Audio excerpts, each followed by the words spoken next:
ఈ మధ్య కాలంలో నడుస్తున్న ట్రెండ్, వివాహం అయితే నేను, నా భర్త, నా పిల్లలు చాలు, మా అత్తామామ వద్దు, మేము చేయలేం, మేము చూడలేం, మేము బరాయించలేం.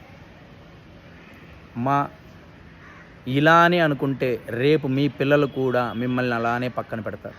ప్రతి ఒక్క హస్బెండ్ అండ్ వైఫ్ చెప్తాను, వివాహమైన హస్బెండ్ అండ్ వైఫ్కి, ఈరోజు మీరు ఏదైతే చేస్తారో కర్మ తిరిగి తిరిగి మీ దగ్గరికి అలానే వస్తుంది, వడ్డీతో సహా. ఆలోచించండి.